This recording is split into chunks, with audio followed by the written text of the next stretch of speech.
Antes de começar essa aula, você vai deixar o seu celular longe, vai ajeitar a sua postura na cadeira e vai lembrar por que você está estudando um curso CPA 20. É para melhorar a sua carreira, mas por quem? Por você mesmo? Por alguém da sua família? Pai, mãe, filho, filha, esposo, esposa? Lembra disso, não desista e eu vou junto com você até a sua aprovação. Deixei aqui na descrição desse vídeo o acesso à nossa plataforma de estudos, onde você tem mais de 1000 questões para treinar bastante, um caderno de questões dissertativas para memorizar ainda mais o conteúdo e suporte especializado via WhatsApp com os nossos professores de segunda a segunda. Agora sim, tenha uma ótima aula. Bom, vamos lá então para a nossa última aula aqui do módulo 7. Realmente foi um prazer estar do seu lado no módulo 6, no módulo 7. Você teve aí a companhia do Brunão também em todo o curso do CEA. Aqui nós queremos realmente a sua aprovação. A gente se dedica ao máximo para que você saia daqui dessa aula entendendo tudo e mais um pouco para arrebentar na hora dos exercícios, para no dia da prova arrebentar com a Ambima e realmente sair ali com a aprovação. Na hora que você der o clique e ver que foi aprovado com 70%, é uma sensação realmente que você vai ver o filme que passa na sua cabeça, com todos os esforços que você destinou para esse estudo. Então, realmente vai valer a pena. Conte com a gente, conte com a Eu Me Banco. Então, ó, nessa aqui a gente vai dar uma sequência no que a gente já vinha falando. A gente falou ali de fluxo de caixa, despesas, ativos, passivos, bastante coisa. E aqui, justamente, a gente vai dar sequência para falar aqui de balanço patrimonial, que entra muito numa sequência realmente do que a gente já vinha conversando. Então, ó, realizar o levantamento patrimonial do cliente é importante para que o planejador financeiro, atenção aqui, ó, possa ter uma visão completa da atual distribuição dos ativos totais desse cliente. Então, aqui a gente vai entender o que é um ativo, o que é um passivo, o que eu vou conseguir enxergar na vida desse cliente para poder fazer uma melhor recomendação para ele, seja de uma carteira, seja para reduzir impostos, seja para falar, olha, aqui dá para a gente mexer um pouquinho. Então, é essa visão como um todo que a gente precisa ter do cliente para dar a melhor assessoria para ele. Então, ó, aqui a gente precisa identificar e diferenciar o que são bens de uso versus bens de investimentos. Então, ó, eu tenho aqui bens de uso e bens de investimentos. Bens de uso são, por exemplo, imóvel residencial, casa de veraneio, automóvel, embarcação. Ou seja, perceba que todos os meus bens de uso estão me gerando aqui uma despesa. Isso é o que a gente tem que ficar atento. Qual que é a proporção de bens de uso que o meu cliente tem e bens de investimento, que são aplicações financeiras, imóvel para alocação, terras produtivas, terreno comprado para uma venda futura. Ou seja, aqui em bens de investimento eu tenho uma produtividade, eu recebo grana para isso. É um ativo ali que está me gerando renda. A aplicação financeira me gera dividendos. Imóvel para alocação, eu recebo o aluguel desse imóvel. Terras produtivas, eu consigo receber uma receita se eu alugar essa terra para um produtor rural ou se eu vender alguma propriedade, se eu vender algum produto que eu faço ali nessa terra. Terreno comprado para uma venda futura, pensando ali na valorização do terreno, ou seja, tudo isso é favorável para o meu fluxo de caixa, para o meu balanço patrimonial. Agora, bens de uso, olha como é uma armadilha. Pô, é bacana ter uma casa de veraneio, mas e para manter essa casa? E para manter ali o jardineiro, o piscineiro, manter o aluguel, às vezes, dessa casa, manter, às vezes, o financiamento dessa casa, então é um custo muito alto. Automóvel e embarcação, imagina a questão de manutenção dessas propriedades. Questão de combustível, vou dar um rolê de lancha ali. Imagina o custo que você vai ter que dar com isso. Aqui a gente não está julgando a questão de lazer nem nada. Tá vendo o quanto que isso pode impactar no balanço patrimonial do meu cliente, beleza? Então, aqui esses dois é o que a gente tem que ficar atento. Falou em bens de uso, putz, é uma pedrinha no sapato na questão, ó, de grana. Tá me gerando um custo. Bens de investimento, ao contrário, tá me gerando um lucrinho. Vamos entender aqui, ó, a soma de todos os bens, seja ele de uso ou de investimento, porque é meu bem, ou seja, eu tenho um imóvel residencial, por mais que ele me gere uma dívida, é um bem meu. Então, somando aqui todos os bens, tanto de uso quanto investimento, descontadas as dívidas, ou seja, o saldo devedor, resultará no patrimônio líquido do cliente. Então, eu tenho que pegar aqui todas as propriedades que eu possuo, todos os bens que eu possuo e ver o que é com o saldo devedor. Será que essa casa de veraneio ela é quitada ou ela está em um financiamento? Então, eu tenho que fazer isso para eu saber, ter uma clareza no meu patrimônio. Ah, eu tenho aqui 10 milhões com tudo isso. Opa, mas 1 milhão ali é de financiamento. Então, o meu patrimônio líquido é esses 10 milhões menos 1 milhão ali de financiamento da casa de veraneio, por exemplo. Beleza? Bom, então aqui a gente entra na parte de reserva de emergência. emergência, que é um pilar fundamental realmente.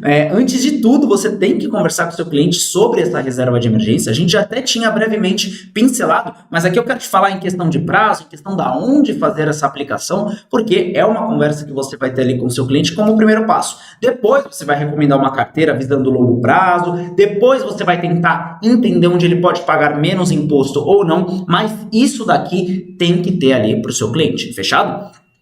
Então, vamos ver aqui. Tem por objetivo o quê? Evitar que qualquer mudança, ainda que temporária, no atual nível de receita ou despesas, possa comprometer o quê? A saúde financeira e o equilíbrio do fluxo de caixa desse cliente. Ou seja, consequentemente, vai distanciar ele dos seus objetivos. Então imagina que o cliente ali, a família tem o objetivo de viajar junto, de comprar um novo carro, de comprar uma nova casa, e do nada eles acabam perdendo ali, o marido, por exemplo, acaba perdendo o emprego, a esposa acaba perdendo o emprego, ou seja, os dois que juntos tinham uma renda somada de 10 mil e o custo mensal deles era de 5 mil, ferrou. Agora um perdeu a renda e agora o outro vai ter que manter tudo, ou não vão aguentar, vai ter que vender um carro, vai ter que vender uma casa, vai ter que cancelar os seus objetivos justamente porque não havia um planejamento pensando na reserva de emergência. Se eu tenho ali o meu saco de dinheiro guardado para, aconteceu alguma coisa, preciso fazer uma cirurgia do nada, vou ter que vender, não, pega o dinheiro ali da reserva de emergência,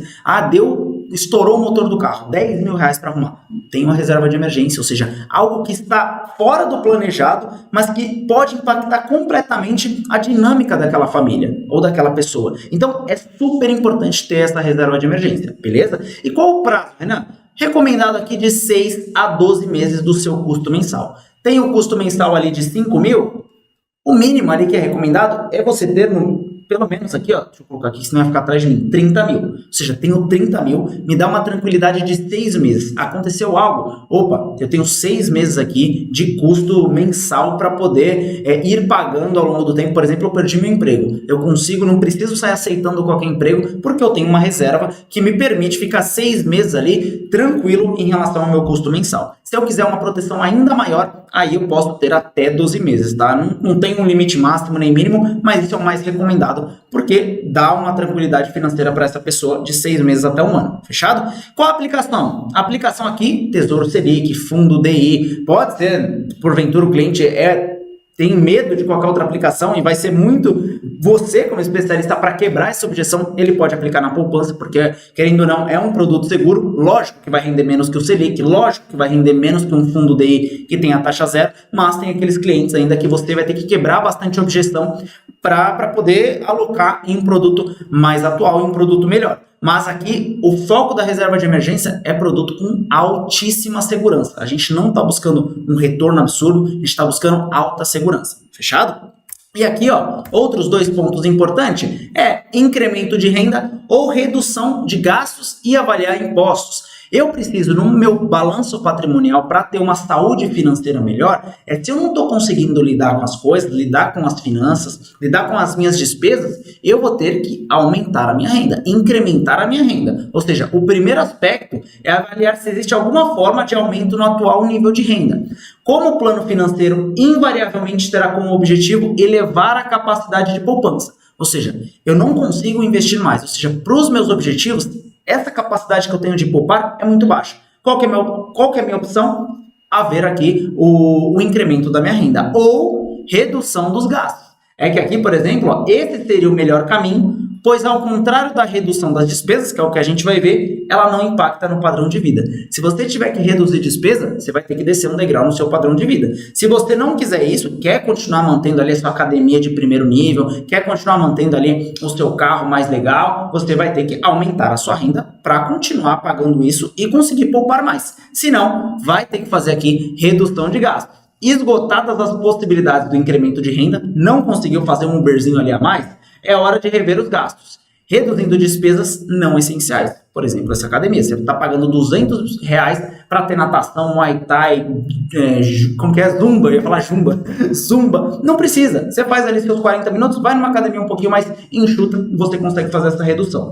O primeiro auxílio objetivo que o planejador financeiro pode oferecer em relação às dívidas é avaliar o custo de cada uma delas. Então vai olhar para onde olhou o planejamento financeiro como um todo e fala, caramba, aqui você está pagando muito imposto, esse cheque especial está te gerando um juros muito alto, então a gente primeiro acerta isso aqui, tira isso aqui para resolver logo. Outro ponto também, na parte de imposto de renda, buscar sempre o quê? A elisão fiscal. Elisão fiscal é você fazer algum investimento que melhore as condições quando fala em imposto de renda. Não é você estar burlando, sonegar. Não, isso é evasão fiscal. Evasão é de fuga, eu estou fugindo de pagar imposto. Elisão, não, eu estou buscando a melhor maneira para ter ali, em questão de imposto de renda, pagar a menor coisa, tá? Não só imposto de renda, qualquer imposto. Se você for um empresário, tem vários, PIS, COFINS, ICMS e por aí vai. Então, a gente tem uma rota quando está vendo balanço patrimonial, quando está falando com o cliente. Reserva de emergência é o primeiro ponto. Depois, eu vou apresentar uma carteira de investimentos de longo prazo para esse cliente. Vou entender o perfil dele, vou entender os objetivos e apresento uma carteira. Vou acompanhar a performance dessa carteira e ver se está adequada ao perfil. Segue o jogo. Depois, eu vou recomendar mudanças na carteira em relação a mudanças na condição de risco e retorno do mercado. Ou seja, agora o mercado está um pouco mais arriscado para a renda variável e a renda fixa está indo bem, a gente consegue fazer essa mudança na sua carteira, pensando no seu perfil e vamos adequar um pouquinho mais para a renda fixa. Então você tem que sempre estar monitorando essa carteira.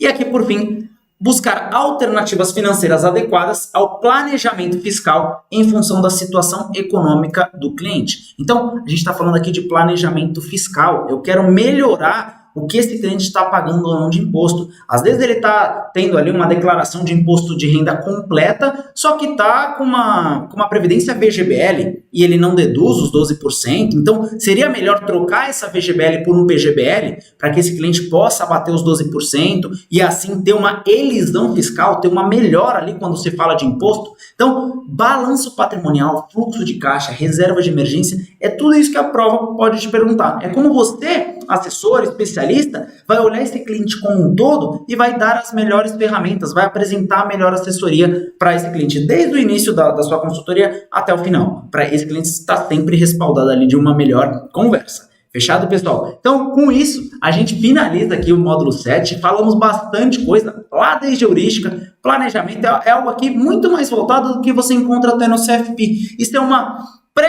CFP, né? Um pré-primeiro módulo do CFP, que aí você realmente vai estudar a fundo questão de planejamento financeiro. Então o CL já te dá um esboço do que vai ser o CFP. Fechado? Então fique por aqui, ótimos estudos e conte conosco. Um abraço! Eu sei que às vezes acaba a aula e bate aquele cansaço, porque você vê muito conteúdo e se vê distante ainda de entender todo o conteúdo do edital, de estar 100% preparada para a prova. Eu sei que isso é normal. Mas eu tô aqui para lembrar você que é possível e você vai conseguir, você vai chegar até o final. Eu tô junto com você nessa jornada rumo à sua aprovação. Eu deixei separado no link da descrição desse vídeo o acesso à nossa plataforma de estudos, caso você queira mais questões para se sentir confiante com a linguagem da prova, um caderno de questões dissertativas para que você possa memorizar mais o conteúdo e, claro, um suporte especializado por WhatsApp com professores, para você tirar qualquer dúvida. Eu não quero que você chegue no dia da prova com dúvidas, com medo e se sentindo sozinho. Estou junto com você nessa e aguardo você aprovado.